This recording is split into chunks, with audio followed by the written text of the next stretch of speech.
Welcome into A to Z Sports Prime Time, Wednesday night edition. Hope everybody's hump day is going smooth. We have a lot to discuss as far as what the Titans' biggest advantage over the Philadelphia Eagles is at this point.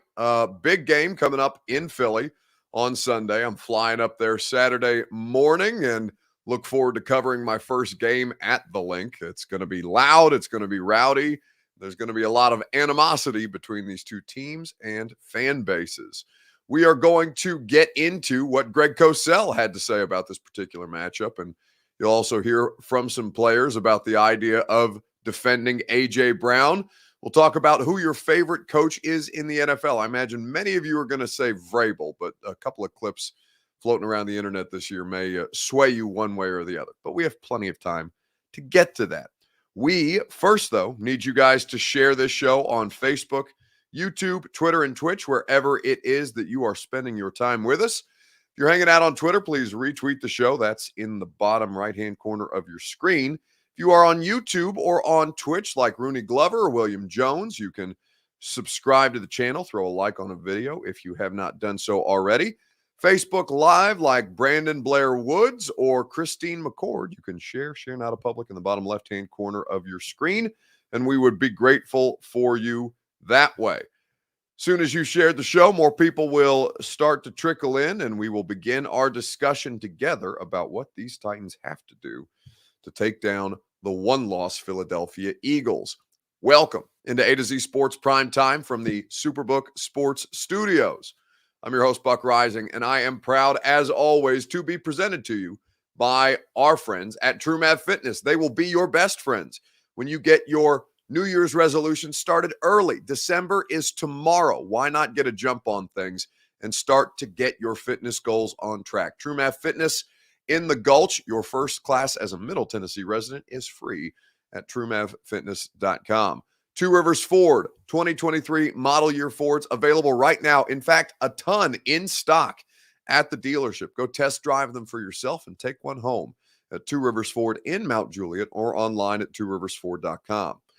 Gary Ashton, the Ashton Real Estate Group of RE/MAX Advantage, the official real estate agent of the Nashville Predators, who won their home game last night after their stadium was underwater. The Ashton Real Estate Group will get you your intel edge you need to succeed at GaryAshton.com. And Superbook Sports, where you go to wager on college basketball tonight, NFL football tomorrow, and everything else in between.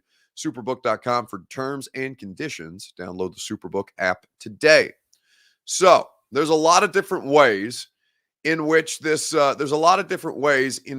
game is interesting, right? You obviously have the storyline, the narrative around A.J. Brown, his departure from Tennessee, the trade, all these different things, right? All the stuff that really is just kind of fluff beyond what the actual game and the matchup are going to consist of. And certainly we are going to get into that over the course of the week. We have one more primetime show to do. AJ made some comments to the NFL Network that are worth discussing, but tonight is not about that. Tonight we have to talk about how the Titans can actually beat this team if such a way forward exists. And so with all that being said, you have to look at every part of what the Eagles offer. And they are as complete an offense as any in football. In fact, they are probably the most complete offense in football. Their skill position players are great. They're without Dallas Goedert, but the tight end that they've been using in the meantime, really, really exceptional speed, and they'll have to be cognizant of that alongside A.J. Brown, Devontae Smith, and the running backs. They have the best offensive line arguably in football and a quarterback who plays really, really well within the structure of their scheme. Now, defensively, they are a little more vulnerable, but not by much. And so the Titans are going to need to be on their best behavior up in Philadelphia to get this thing done. So we're going to talk about that tonight, and I'll start off with your Two Rivers Ford take, as is the custom. Who is the most important player for the Titans defense? This is not the right show that I'm looking at. My bad. I'm looking at last night's show. What a dopey mistake by me. The Two Rivers Ford take is, in fact, what advantage do the Titans have heading into Philly to take on the Eagles? We'll talk about it together right after I tell you about our friends at Two Rivers Ford who make the Two Rivers Ford take humanly possible. I apologize for that. The question is, what advantage do the Titans have heading into Philly to take on the Philadelphia Eagles? We'll talk about this together. Meantime, I'll tell you that 2023 model year Fords are available for you right now at Two Rivers Ford. And I know you will enjoy the car buying experience just as I did when you go to pay them a visit. Two Rivers Ford always has the best vehicles in the car buying industry. Quality American-made Ford vehicles and customer service that simply cannot be matched. Two Rivers Ford always goes above and beyond to make sure that you get exactly what you want out of your next vehicle. So go to tworiversford.com, visit them at the dealership in Mount Juliet, and find out for yourself what a fantastic process it is to go through the car buying process that's always fast, easy, and fun, courtesy of Two Rivers Ford. So, what's the biggest advantage for the Titans heading up to Philadelphia this weekend? What advantage do they have at their disposal? Big Jeff says Max Titan 22. You know, Jeff is still playing well, but he's not been as effective lately. Now, maybe that's partly because Danico Autry's not available, and that has a lot to do with what their defense does so well. Danico Autry, I maintain, is one of the most important players, if not the most important player, for all the stuff he creates on that defense. Jeff hasn't been great lately. He did have a sack in Green Bay in the game that he returned for after missing the previous game, which, if memory serves, was, who did they play before the Packers? The Broncos. He missed the Broncos game. So since getting Jeff a little bit of rest, he's been back, but he's not been back to full form. Had a sack late against the Packers, as I mentioned. And Cincinnati did well to make sure that Jeff couldn't get home on a regular basis. Made a nice play on a screen pass, but for the most part, Jeff hasn't been as disruptive in these last two games. So I'm with Jeff is an advantage, but the Eagles have the best offensive line in football. Brian says punting. The punter is really good. That's accurate. Burks will have more yards than AJ, says Titan Southwell. I don't know anything about that, nor do I particularly care who has more yards. But I'm talking about the greatest advantage. Treylon Burks is not the greatest advantage that the Titans have to offer. Let's see. Robert Lehue says, you're such an Eagles fan. I don't understand. Well, no, but I'm a fan of good football, and good football is the Philadelphia Eagles this year. I think you guys have accused me of being a Colts fan before. I think there's been accusations of me being a Ravens fan before. The truth of the matter is, no matter how much you guys don't like to hear it, is I don't have a rooting interest in any of these games beyond what benefits the show. I am a fan of how the Eagles play football. Absolutely. Sure as hell I am. They're fantastic. Their offense is as good as any. There is no question about that. And I think that everything that they've done, Howie Roseman deserves to win the Executive of the Year. Absolutely. Nick Sirianni will very much be in the conversation for Coach of the Year. And, we'll see between Pete Carroll and Brian Daboll and however the Jets finish with Robert Saleh, because those are also interesting stories to keep an eye on.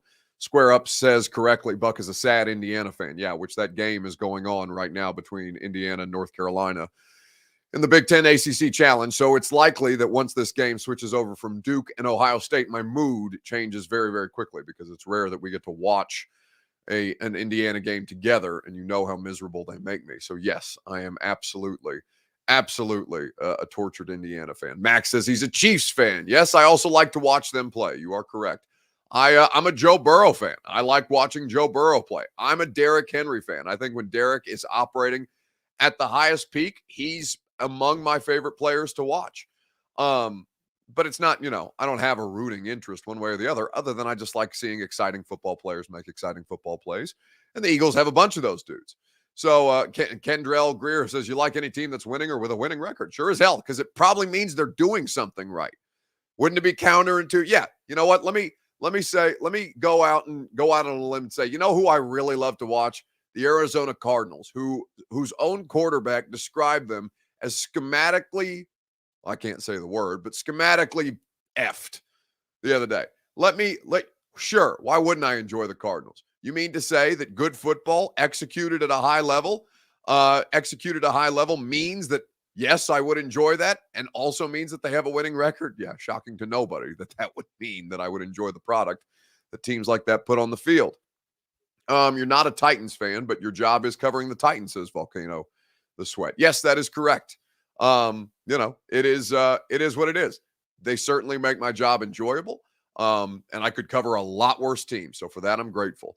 But for the most part, I go into these things agnostic and enjoy the games as they go.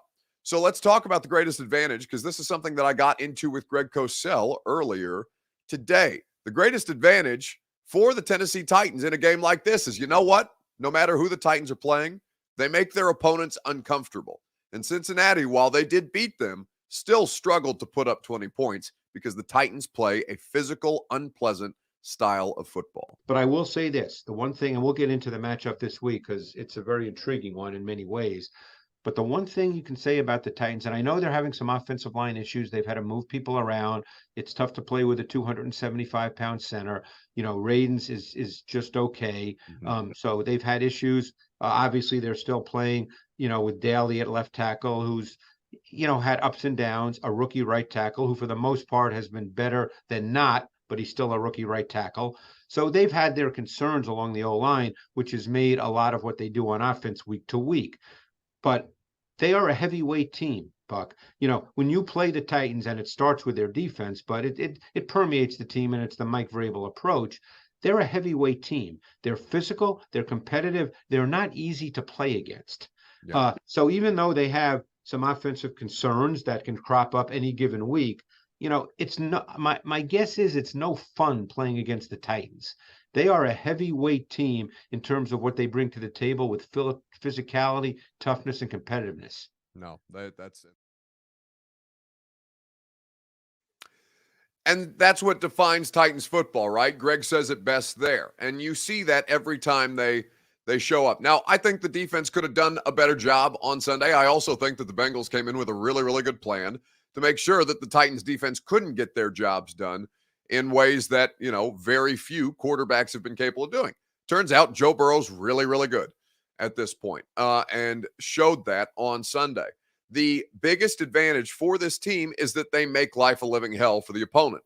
And anytime you're able to do that consistently, and they did it again on Sunday, it just ended in a 4-point loss, with a few more plays being made by the other team and a squandered opportunity at the end because of the Kevin Strong penalty. Mr. Jones says refs screwed the Titans on the last play. Well, of course, that's nonsense.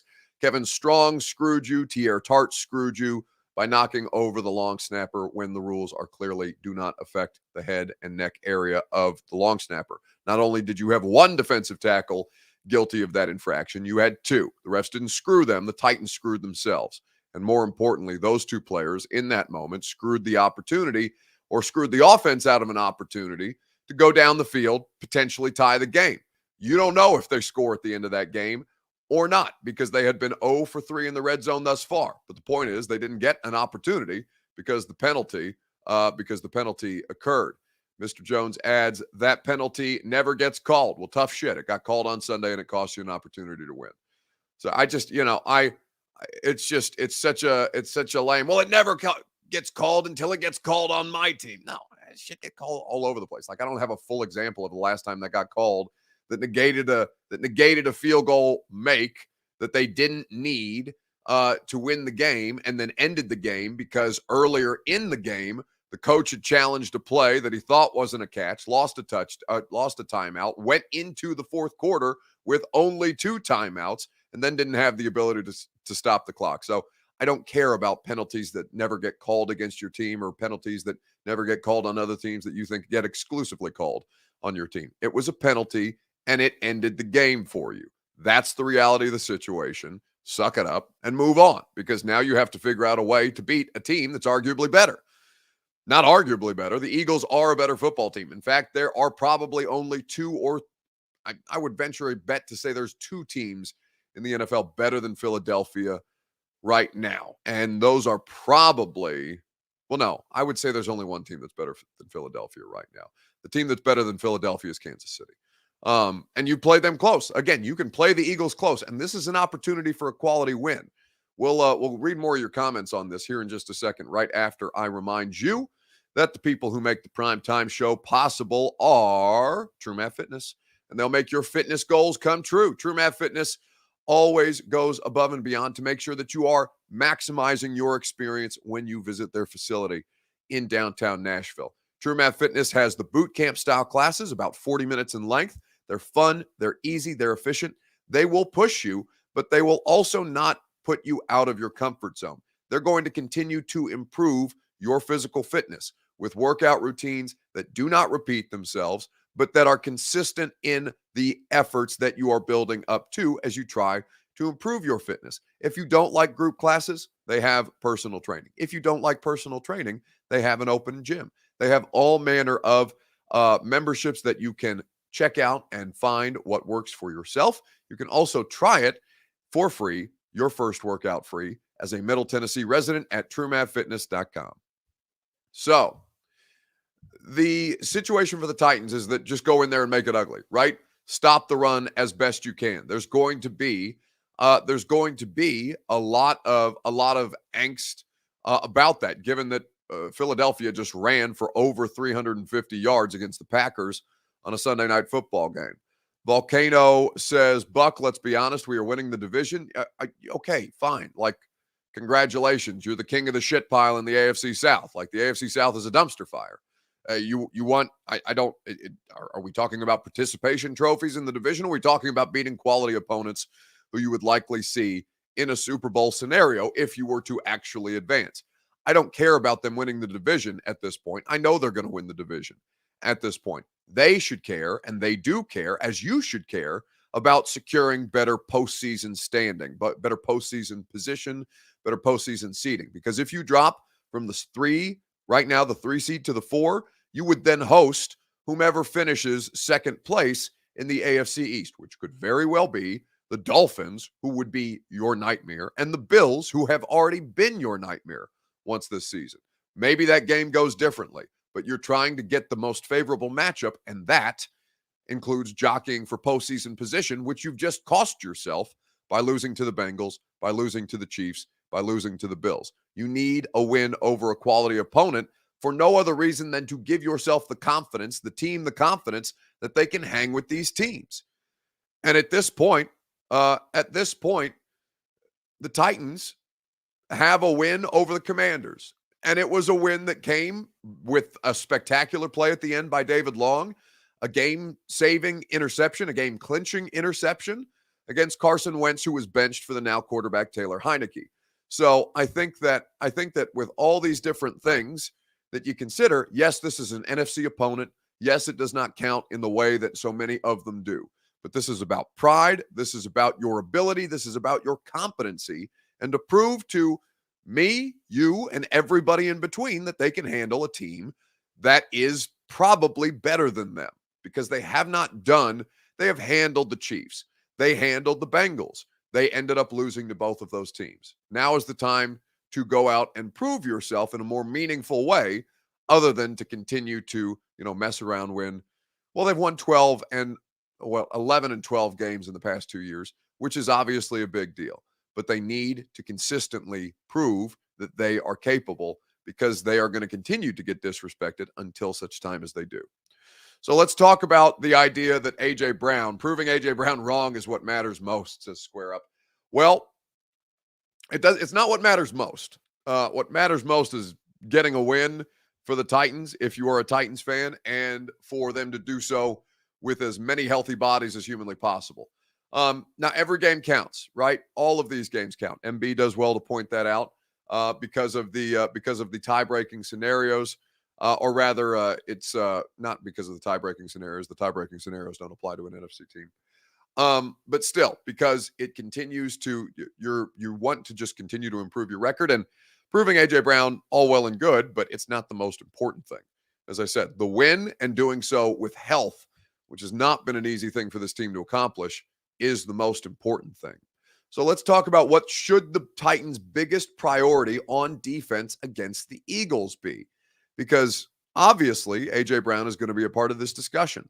But as well, they also have a lot of different things that can sneak up on you while you pay attention to A.J. Brown if you're doing so. So what should be the Titans' biggest priority on defense against the Eagles? We'll talk about it together right after I remind you that the Ashton Real Estate Group of RE/MAX Advantage, GaryAshton.com, that's where you go for your dream without the stress. The Ashton team will get you in position to succeed with that Intel Edge. That Intel Edge helps you sell your home for more without any showings or staging. It helps you find your next home in this currently red hot real estate market while you buy your next one. It helps you win the buyer battle and cash in on your home equity right now. Everybody else is competing for the same information, the same properties, not you. You're going to be smart. You're going to go to GaryAshton.com and get the Intel Edge you need to succeed with the official real estate agent of the Nashville Predators and of me, GaryAshton.com.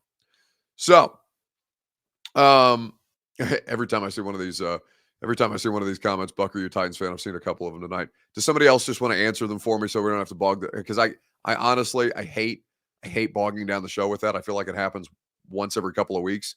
Drives me crazy. So if you guys would start doing me the courtesy of starting to answer people for me, that would be appreciated so we could keep the show moving forward and not have to repeat the same conversation 70 million times. Not Bobby's fault. It's okay. Tony May says he loves them. Hey, you know what? I love my job. I love making money off talking football. I love that they don't suck. To cover a winning team is better than to cover a losing team. So yeah, I mean, I'll take them over. It beats the shit out of covering the Cardinals or the Rams this year. I'll tell you that.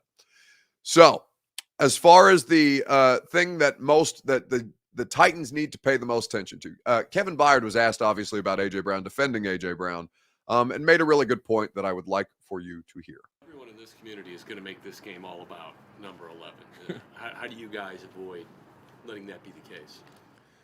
I mean, the question's going to be there. People are going to talk about it. It is what it is. Like I said, I mean, obviously AJ is a really great receiver, one of the best receivers out there, but they have a lot of other weapons. Jalen Hurts is playing really well, playing like one of the best quarterbacks in the league, Miles Sanders. So, I mean, we're going to make it about the entire offense, not just about AJ. Obviously, AJ is one of their guys, but, it's going to be about us trying to go beat the Philadelphia Eagles. What Paul asked about.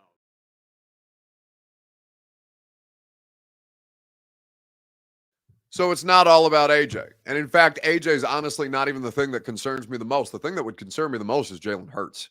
Now, that obviously accounts for a variety of different things, both passing and running the football.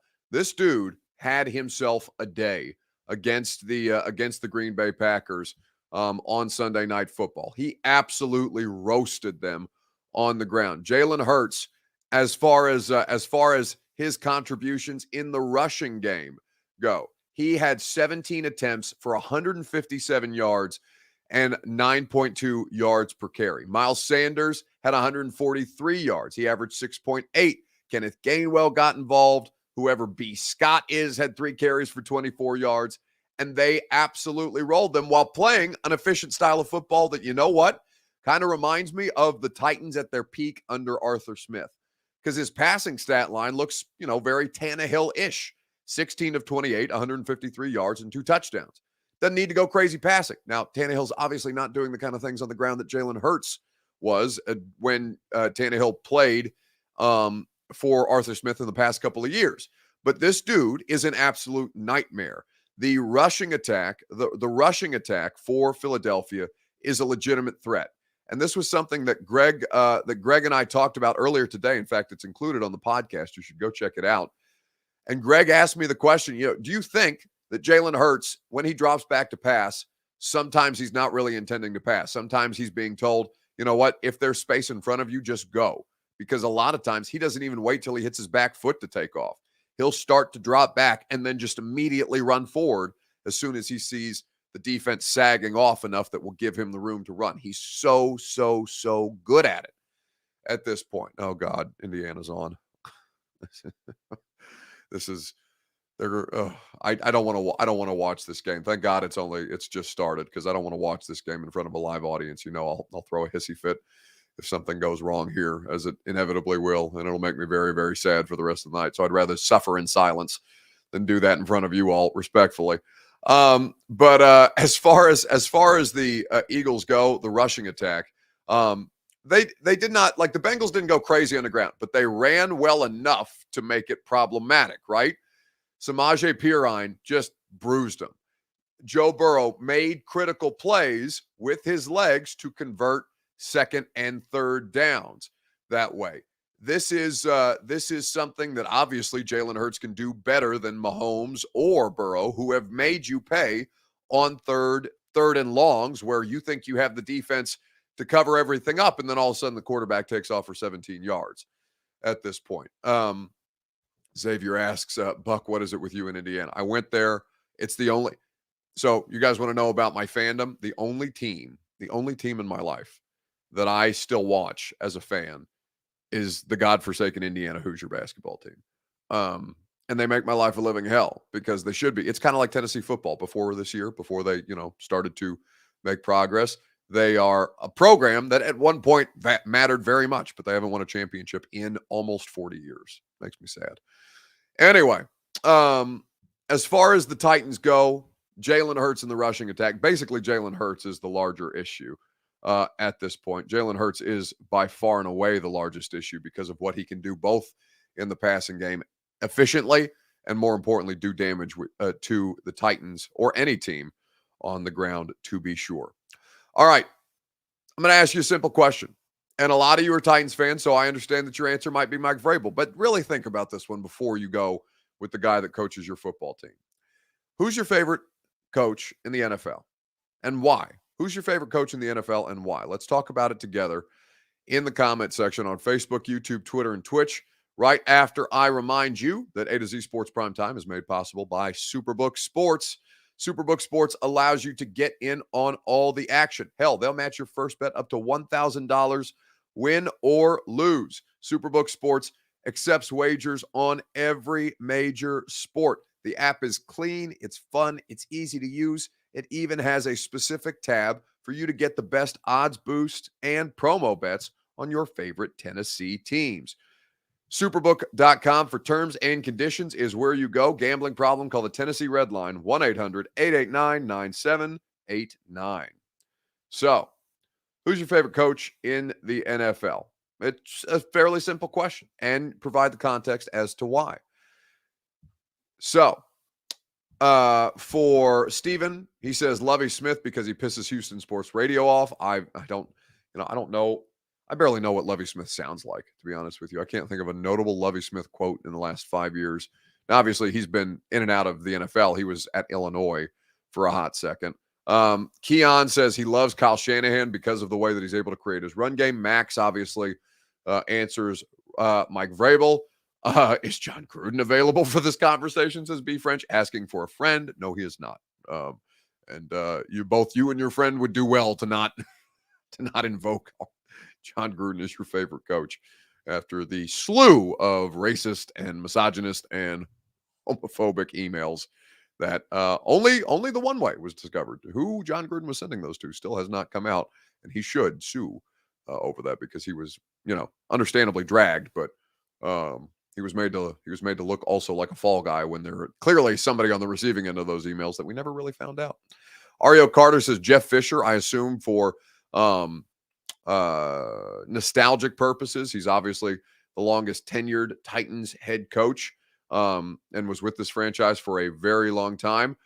Tony May says Vrabes, but Mike McDaniel's growing on me. His sound bites are great. So Vrabel is listen, you're not wrong if you pick Vrabel as a nominee, not just because he rips our heads off at press conferences, but also because he's legitimately very good at what he does, and the players seem to really respond to him. So that is Mike Vrabel, a great moment that was caught on film. I don't know if that's courtesy of NFL Films or what have you, but for Treylon Burks to be like, hey, coach, that guy was my responsibility that forced the fumble on Derek. And Mike was like, yeah, it's okay. You made a mistake and you finished the play. Like, that's the kind of stuff that Mike Vrabel expects out of his guys and that really gets them to respond to him. Mike is exceptional at what he does. He really is. Because Derek says, how can you not like Vrabel? Well, I'm sure that the people who play against Mike don't enjoy him, but they respect him. Mike Vrabel is very, very highly regarded amongst his peers and by people in the league.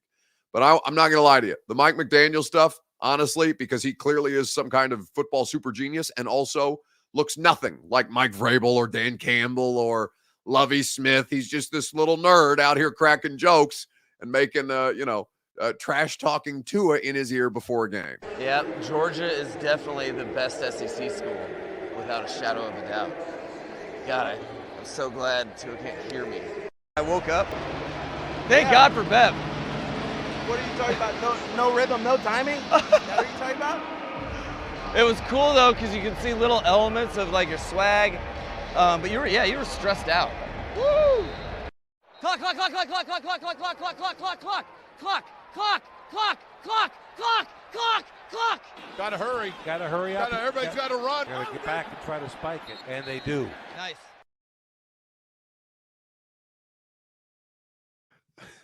Max Titan says nerds can't be football coaches. Au contraire, because that one is a really, really good one.